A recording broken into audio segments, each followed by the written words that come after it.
Hi, this is Kaylin. Welcome to your 2014 marketing plan. Number one, part one, get social. Find your tribe. Aren't there enough people who would be happy to find out about, buy, receive information, know and be a fan of what you offer? You know, uh, we all like receiving marketing materials. It's just we like receiving what we like receiving.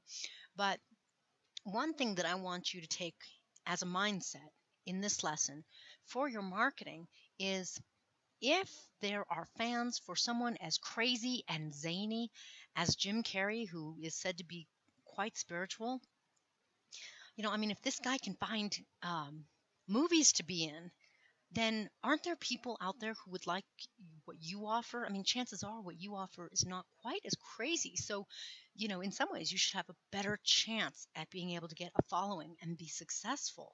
And so today I'm using Jim Carrey as an example because I think he's a funny actor and I do enjoy his movies, but I really want him to serve as a great example for you.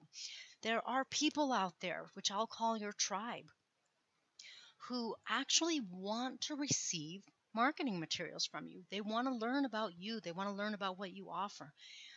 They want to learn about and decide and see if they want to potentially be a client and or a customer. Sorry about this. I keep fixing it, and the computer's doing something funny there. Anyway, so you need to find your tribe. You need to find your fans, people who you can relate with and who really want to receive those materials from you. How do you do it? Facebook, number one social site for our clients and probably for you. Some information and reasons. So, first of all, in today's modern age, Facebook is like a modern phone book. If you don't exist on Facebook, more and more it's getting to the point where you must not exist, period. If you don't have a quote listing there, it's weird. People really like to go to Facebook. They like to go and see what other people are saying about you, see what you're saying, see what you're doing, see what events you're posting or what all your business is doing. And so it is a great place to make sure that if you're not already on Facebook, that's the one place you want to be on. If you are on Facebook, then we want to talk about some of the ways to improve your presence and some of the things. I want you to appreciate some of the reasons why it's so powerful so that you know what you want to tap into. So, with its statistics, which are phenomenal, this alone will help you understand the importance that being on Facebook can have for your business, for your entrepreneurial endeavor. With 1.18 billion people on Facebook, you know, do you think you could find your tribe? I mean, if Jim Carrey can find people, at 1.18 billion, your tribe is there. Now, 58% of those statistically are said to be on Facebook for an average of 20 minutes a day. I don't know if these statistics quite jive or not, but this means approximately somewhere around 700 million people are on Facebook a day. Wouldn't you love for them to see your information, and wouldn't you love to start to, within those 700 million people, connect with and find the people who are interested in what you have to offer? There's a misperception that we don't want to be marketed to. We don't want to see advertisements. We don't want to see any of it. But it's not true. We don't want to see what we don't want to see, and we don't want to be sold to. But ladies, you might be like me. I like receiving my magazines on jewelry and that kind of thing. Gents, you might like your sports magazines. We all have something that we do want to receive.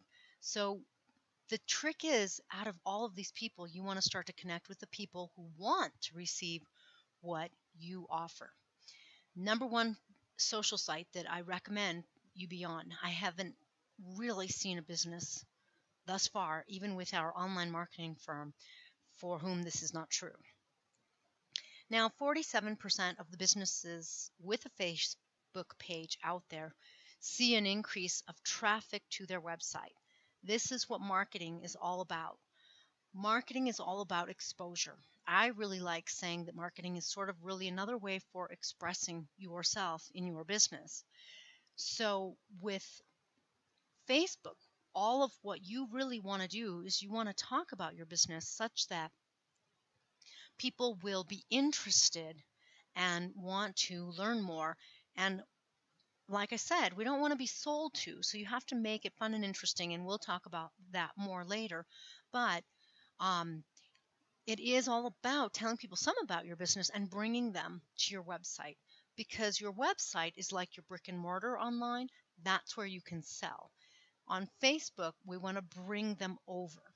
And clearly, 47% of businesses say that they see that increase in traffic. Now, 47% is close to half. I have to say that I don't know, working with businesses, I don't know that most people know how to necessarily do their updates.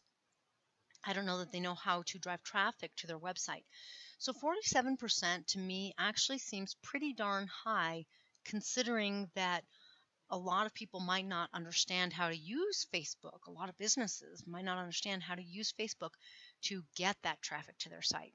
So it's kind of like saying 1 out of 2 people successful, whether they know how to do it or not, which is pretty darn good.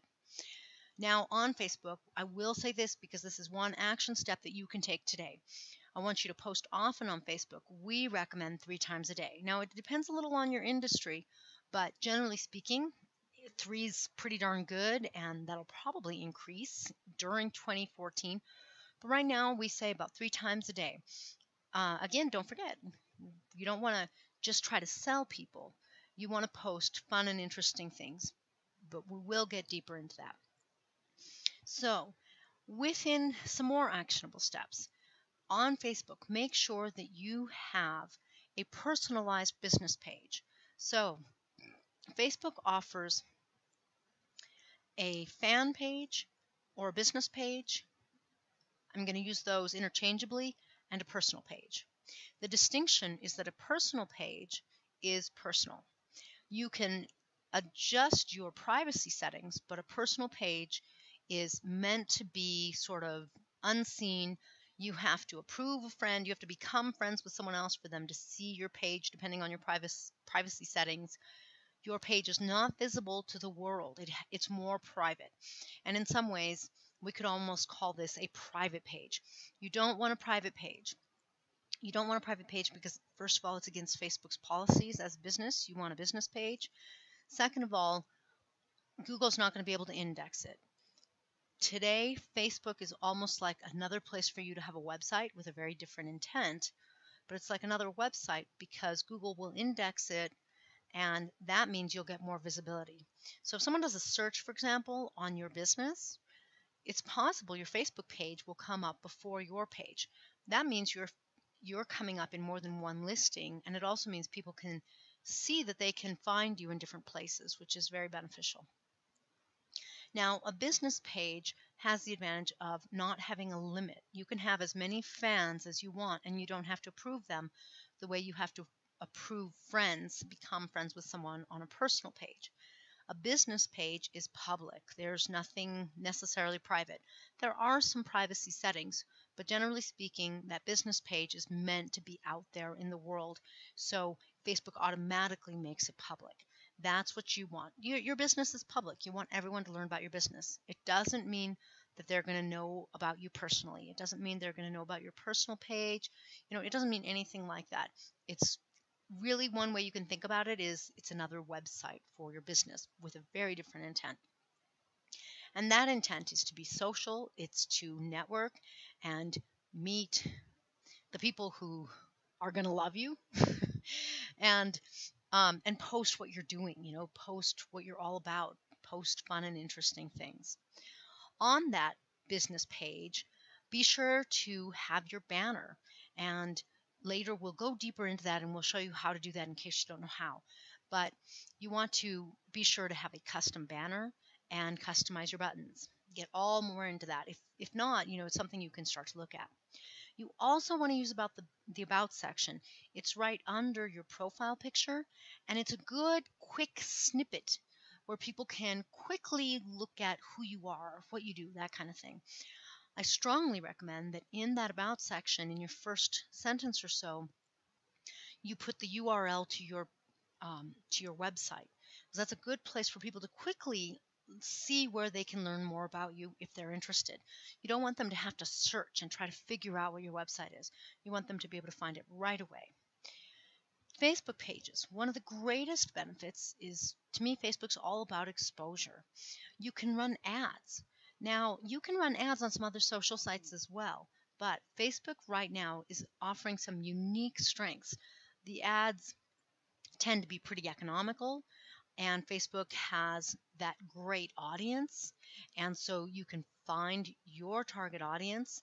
It lets you specify who your ads get shown to so that you're not just wasting money on, if you're a personal life coach on romantic relationships, your ad's not going to go to someone who's only all about racing cars, that kind of thing. You want your ads to be shown to people who are interested in love, interested in romance, interested in relationship.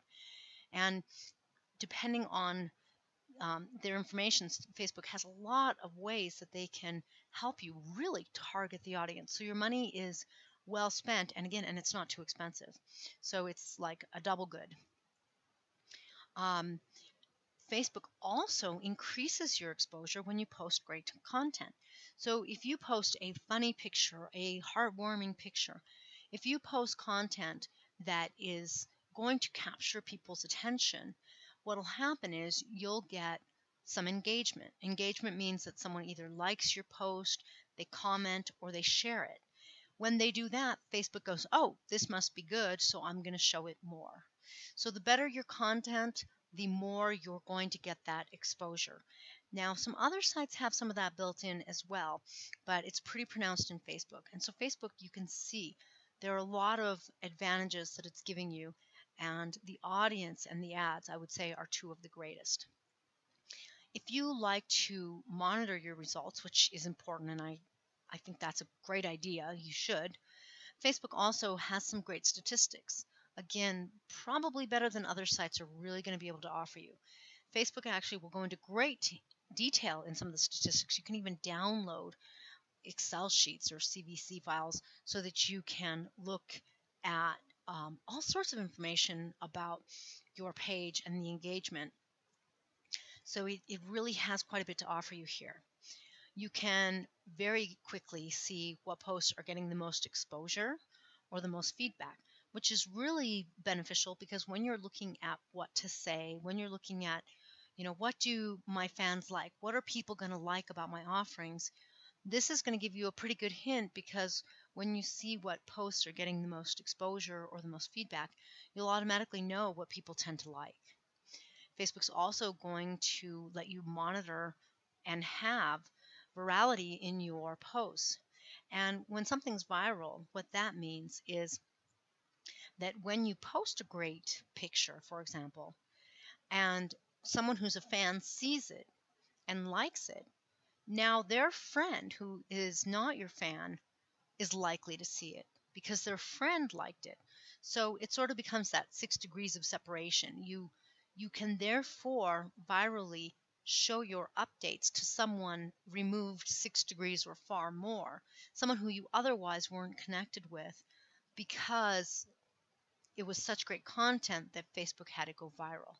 So your virality is a good thing. It's a good thing to see how many of your updates have some virality or what your viral reach is, how many people you're reaching beyond your current followers. You can also monitor the growth of and see your reach and impressions. Your reach, like I was saying, is the number of people who see your updates. Your impressions are the number of times your updates are seen. So this means that if you had a reach, to make it really simple, of 2 people with 4 impressions, that would mean that on average, each one of those people saw the impressions 2 times. That's important and significant because in marketing we say, well, we used to say that people had to see your content 7 times, your ad or, whatever, wherever they saw your business, they had to see it 7 times before they remembered it, before it left an impression, if you will, before they remembered it and they were likely to go and buy something from you. Today, with social media, that's changed. The number has at least doubled, depending on who you ask. Usually they say about doubled. So you really want to have quite a few impressions because you want people to see your updates more than once so that they get to know you, they get to know your brand, they get to know your business, they get to know what you offer, and they become a fan who is more engaged. And again, Facebook offers all of this. That's why it's the number one site we refer people to and the first site we put our clients on. The top 5 social sites, because if you're able to do more than one site, you should. And so let's look at what the top 5 sites are in no order other than Facebook being number 1. And let's see what some of their strengths are and some of their limitations. So next, Google Plus. It's an interesting, great social site where a lot of experts tend to share with each other. LinkedIn, which is great for professional networking. Twitter, which is nice because it lets people see a lot of things quickly, and it's a really good place for driving traffic to your website. And Pinterest, which is one of the only sites, especially one of our top 5, that is primarily visual. So let's talk a little more about these in a little more detail. Facebook, we just went through a lot of benefits and a lot of wonderful reasons you should be on Facebook. A lot of ways it can help get the word out about your business and get followers to your business. One limitation, though, is it's social, not sales. I always say to people, in social media, you have to remember that they are social sites, not sales sites. Your website is your sales site. So that's important to be aware of because you don't want to post a lot of sale. I'm having a sale. You should buy this. You don't want to be very salesy. You want to be more social. And then your question might be, well, then how am I going to get them to become a customer or a client? By bringing them to your website. You have to bring them off of your social sites to get them into more of that sales mode. But otherwise, where are you going to find people to invite them into your sales mode? Where else are you going to invite them into your website, which, like I said, is like your brick and mortar online? It's like you're advertising on the social sites, not in the traditional way, but in more of a social way to then bring people into either your physical store, if you have a store or place of business, or online. So Google Plus, a couple of great things. Google Plus has some great groups, and it has something called Hangouts. If you're not familiar with Hangouts, Hangouts is almost like an ability for you to have a TV and or radio show or gathering.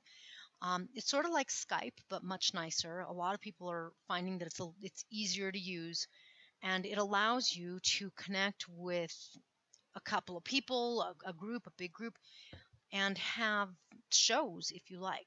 So Hangouts is a nice, powerful tool. It's a great way to inform people, to educate people, to entertain people, and get a following going. Some disadvantages. Right now, Google Plus doesn't have any ads. And while you can add followers, it is a little difficult. It's not as easy as Facebook. LinkedIn.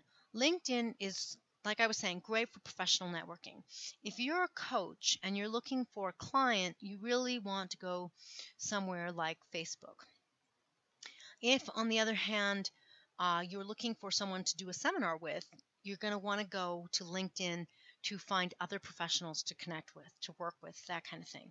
So LinkedIn really connects you in that way. Maybe that's where you're going to find someone to invite to your seminar, and you're going to put on a seminar or to write a book with, or that kind of thing. But the limitation is it's B2B, it's not for consumers. In other words, it's for you to network with other professionals, but it's not for finding your following. It's not for finding your clients at all. Twitter. Twitter is so quick. It's like a New York stock ticker. And if you have a lot of people you follow, you'll find that the updates just sort of flash on by on the screen. However, it's great for driving traffic. It's a great place for going and searching and trying to find something, and you find a quick tweet and you could follow the link and go and learn more about it. So Twitter can be quite powerful for your business in that way. Disadvantage is because it's limited to 140 characters, you really don't get to say much, hardly at all. And you need to tweet often because, like I said, as that stock ticker, it goes fast. So something, depending on how many followers someone has, something you post now might be gone in 2 minutes. So if you really want a lot of people to see it, you kind of have to post often to increase your exposure. So, in case you're not clear on what a character is really a number, a letter, or a space. So, retweet, as I have it here, is 8 characters because this space counts as one as well, one character. Next, Pinterest. Pinterest is very visual. Pinterest is the only site that is almost like a photo gallery in the sense that each screen is going to show you several images at a time. So it is great if you're a retail store because you can show a variety of your offerings. And if you're a retail store, you can have several boards, what they call boards. If you want, you could think of that as several photo books, in the sense that no one has to open this quote unquote book. The board is just there. It's supposed to be like a cork board with pins, things that you pinned up, images you pinned up. But so you can have a board for your jewelry, for your clothing. If you travel, if you have a traveling business and you take people on guided tours, you could have a board on each one of the destinations you go to. If you're an artist, you can have a board on each genre or each kind of art, or if you're a gallery, on each artist. So Pinterest is very visual, and no one else is going to quite give you the ability to show so much so quickly in just one shot, because someone looks at it and they see all these different things. So that's a real strength because no one else has that visual impact. It also has the advantage of driving traffic. And what I mean by that is Pinterest is really good at referring people to websites because on those boards, when you click an image, the first time, that one image gets larger for you to see. And if you click it a second time, it takes you straight to the website that it came from. Although you do, when you're posting your pins, when you're loading your images, you do have to set it up that way. You have to put your URL in. But that means that once you do, and once you have that set up, if someone clicks on that image twice, they go straight to your website. And now they get to see more of you and what you do if they want to peruse your website. Pinterest also has another advantage of being a higher average income, which means there are more people there who are more likely to go to your website and then purchase something. So, and Pinterest even actually lists things that are for sale, and it does have that advantage. So you could, this is one of the only social channels where there is some selling going on as well. So those are some strong advantages. Now, if you are a coach, an author, it's not likely Pinterest is going to serve you very well the way Facebook is. On the other hand, if you have a gallery or a retail store, Pinterest is probably going to be a strong social site for you to be on. Limitation for Pinterest, it's not content oriented. Being more visual, you can write descriptions under each image, but people, they're not there to read as much, not the way they are on other sites. So it's really less content oriented. It's more like a picture's 1,000 words. You got to get your 1,000 words in your picture kind of thing for your impact in Pinterest. So depending on what kind of business you have, you can hopefully get a sense here of what sites are going to be must do's for you, kind of thing, where you should be represented, where your business should be represented. And hopefully it gives you an idea of where you want to be, depending on whether you're looking for someone more as a networking, if you're looking for another professional, or if you're looking more for a consumer, what kind of consumer. Hopefully this can help you if you're looking to drive more traffic, kind of give you an idea as to what might work best for you based on what their strength is, what their benefits are, and what their limitations are. Next, let's talk about how to maximize your exposure for 2014 on social sites. So, here's some quick tips for you. It takes money to make money, and that's because you increase that energy flow. You increase the flow of abundance. So, when you allow yourself to spend some money, and Facebook isn't expensive, you are going to increase the amount of people who see what you offer. So, plan on advertising and plan on creating a budget, an advertising budget for yourself for Facebook for 2014. Even if you do as little as $30 a day, it's really going to make a difference. On average, it depends on the client we have in our social online marketing firm, but on average, our clients see an increase in about 1,000 likes per month uh, through this advertising for as little as $30 a day. Now, some of our clients, we have an artist who makes amazing art and he does better. And we have some other clients who they're not quite as popular, so they don't get as many followers. So it depends on how broad or how narrow your audience is because let's face it, when it comes to things like perhaps jewelry, more women are interested, more people might be interested. But if you have something more specialized, like underwater basket weaving, that's my stand to example, or my go to example, sorry, for something, silly and out there that I don't even know if it exists. But, something like that, you're going to have a harder time finding those followers. But it doesn't mean that they don't exist, and it doesn't mean that they aren't out there. If Jim Carrey, as quirky and crazy as he is, if he can be so popular, certainly you can find followers. But chances are you have something that has more likability, more of the potential for a following, and so you're more likely to do somewhere around that average. But that gives you an idea as to what the average sort of is. Anywhere between 700 and 1,000 is can be average um, for your Facebook advertising. Next, be savvy. Understand that social sites are for socializing. So you really want to be smart and strategic about your updates. It, 10, 20 years ago, marketing tended to be more propaganda and sales. And propaganda means you're really in a way sort of brainwashing people, telling them that they should have this, making them think they should have this. Well, in today's age of authenticity, that is no longer the case. And if you do a lot of sales oriented or propaganda oriented updates, you'll find that you have very little engagement. The people, they don't like it and they just won't go there. They won't like your posts, they won't comment, they won't share, and you won't get that exposure. So be real smart. Uh, and what you want to do is you want to take advantage and be real authentic. Talk about what you're passionate about. I have yet to find a passionate entrepreneur. And when they're real passionate about what they do, I say they're borderline obsessed because, like, they think about it all the time. They love doing what they do. They work all the time because it's fun to them. And those people, you can't get them to stop talking. Or if you're talking to them and they're going on and on about something, they don't care if you're listening.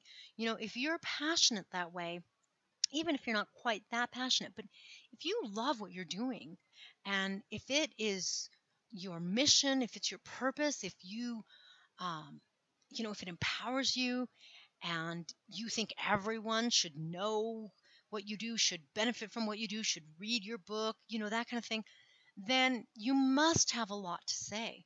Use that authentically in your marketing. Talk about what you're passionate about. Talk about things that are exciting and don't limit it to what exactly you do. 80% to 90% of your updates should be fun, interesting, educational. Oh, and I think that's in the next slide. So we'll leave that for the next slide. Next, use your social updates to drive traffic to your website. So when you post something, always put a link into your brick and mortar or your website. That way, people can always go to your website and learn more. And then they switch. They switch mindsets. They no longer expect your information to be fun, interesting, captivating. Now they know they're entering a store kind of thing.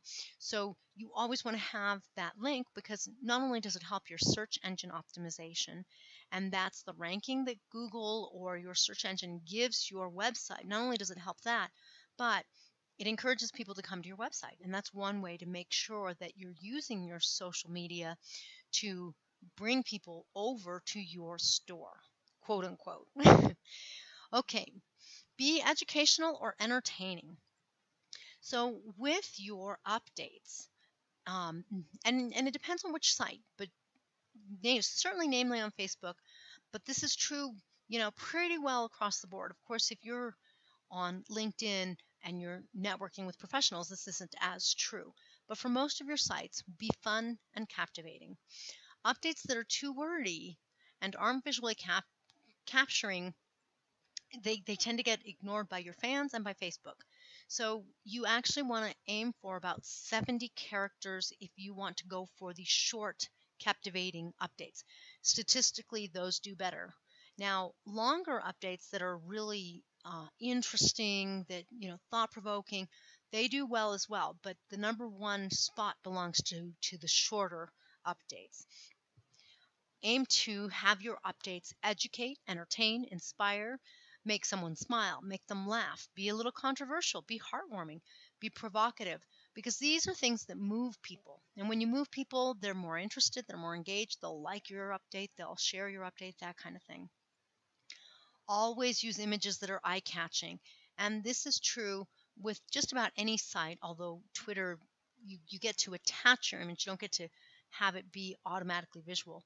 But you always use images in Facebook. That's a great way to make sure that your chances of someone seeing your update are increased. And I forget the statistic, but I think it's at least by over 50%. It really has an impact. So you really want to be sure to have some nice images in there. And it doesn't matter what the image is, but make sure it's an image that you think is eye-catching. And as we said, always have a link to your website. So here is my sample for you. Make sure, in making sure that your updates are making an impression. Here's an update. In college, several of Adam's acting teachers wrote negative evaluations citing his inattention gave them doubts he would ever succeed as an actor. But look at him now, and there's my URL. So the thing is, this is an image that captures your eye. Of course, it captures your eye because it's wrong, right? Your eye kind of goes, there's something wrong with this picture. But it's also interesting, and I suspect that you'll be thinking about Adam Sandler for a little while now. But that's exactly what you want to do. You want to put out updates that capture attention. I understand that you're not going to be able to write something every single time that's going to capture attention, and this may not be your forte. So, be strategic. One great way to be strategic is to write several updates all at once so you don't have to keep coming back to it. Another way is, one of the services our online marketing firm offers is pre-written well-being updates if you're in the well-being industry. And that way, most of your updates are written for you. They have that image, they're interesting, and you can go in and just put in 10 to 20% about your business.